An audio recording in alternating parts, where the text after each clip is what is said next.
আমি ইফালে তৰৈ ছিঙিলে দেখিছে এইফালে ঘৰত খাবলৈ কেইটামান লৈ গৈছোঁ আৰু ডাঙৰ ডাঙৰ হ'লে আজি বাইকৰ পৰা পৰি গৈ দেখিছে ভৰিত দুখ পালোঁ কি যে হ'ব আৰু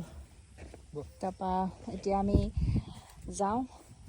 তৰৈ ছিঙা হ'ল এতিয়া ভাতো খোৱা নাই এতিয়া দুপৰীয়া সময় ভাতটো খাব লাগিব টাইমো হ'ল ভাত খোৱা এতিয়া আমি ঘৰলৈ যাওঁ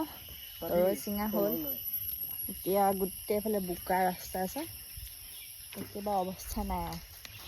গোটেইকেইটা বোকা ক'ত এইটো কঁঠাল গছ আছে অঁ এইটো সেইটো দেখিছে গেছ কঁঠাল গছ ওপৰত লাগি আছে এতিয়া আমি ঘৰলৈ যাওঁ ইমানেই আজি গোটেই বোকা বাই বাই গাইছ